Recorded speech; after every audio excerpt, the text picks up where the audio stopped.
Hello guys, karibu tena kwenye YouTube channel yangu, na leo naenda kuwaletea video nyingine jinsi ya kutengeneza keki ya lemon au keki ya limao. Makinika nami mwanzo mpaka mwisho, usisahau kulike, comment na kusubscribe.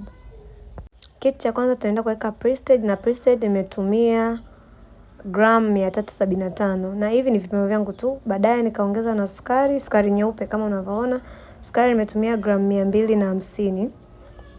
Baadaye nimeziweka kwenye mixer alafu nimekoroga. Unaweza koroga na mkono, mixer ya mkono, lakini mimi naona rahisi zaidi nikitumia instant mixer nilokuwa nayo. Kwa hiyo nitaacha ikorogeke mpaka itakavyokuwa mkorogo ambao unaotaka kama hivyo. Ikishakorogeka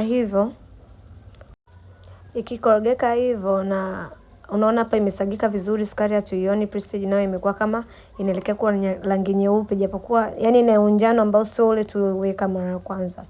Kwa hapo imeshakorogeka, imefikia muda wa kuweka mayai. Na utaweka mayai, na samani mayai yangu yalikuwa yashaji hajakukaa vizuri, sio kwamba aliharibika, lakini kile kiini cha njano hakikuwa round sana, kwa hiyo yani kama alivurugika kwa sababu yalikaa muda mrefu, lakini sio kwamba aliharibika. Nitachanganya humo. Kwa hiyo ukishachanganya, na hakikisha ukiweka mayai usipige sana. Yaani unapiga kidogo sana, hata speed ile ya mwisho kama unatumia stand mixer. Nikisha koroga hivyo, naongeza unga wa ngano. Na unga yetu nilipima gram 375, na kwenye unga niliongeza baking powder gram 12, nikaongeza na maziwa ya unga kijiko kimoja kidogo. Kwa hiyo nitakoroga unga wangu. Na pia hii stage hatukorogi sana, kwa hiyo kuwa makini usikoroge sana. Nitaongeza buttermilk. Haya ni maziwa yangu ambayo nilichukua maziwa nikachanganya na vinegar kidogo nikaweka. Kama mnavyoona sijaweka maziwa mengi, ni kidogo sana yani, kwa sababu keki haipaswi kuwa na maji sana. Kwa hiyo hapo nakoroga kwa mkono. Ndio maana nilisema yani tukianza kuweka unga, kwanza unaweza hata usikoroge stand mixer, unaweza kuchanganya tu na mkono. Kwa hapo mkorogo wangu uko tayari. Kwa hiyo tunaingia stage sasa ndio kuweka hizo ladha. Na keki nyingine zote kasoro ya chocolate na red velvet tunazifanya hivi. Kwa hiyo kwa sababu leo tunatengeneza keki ya lemon, hiyo ladha niliyokuonyesha ni ya limao au ya lemon. Tunaweka ladha kidogo kama hapo nilivyokuonyesha, ni hizi ladha ni kali sana. Alafu tutasagia hiyo limao. Kisha limao hiyo kijani kama hiyo. Unaona kijani yangu imependeza kweli. Hakisha hiyo kijani kama hiyo tutasagia. Sijaonyesha nilivyosaga kwa sababu nilikuwa ndo mkono huo nimeshikilia kamera. Kwa hiyo unasaga na hicho kidude nilichokuonyesha kwenye limao. Na pia hakikisha usagi hiyo nyeupe kwenye limao, yani saga hiyo ya kijani. Kwa hiyo usisage sana, usikwangue sana kwa sababu hiyo nyeupe ina uchungu kidogo. Kutoka hapo nitaweka maji ya limao kama hapo unavyoona.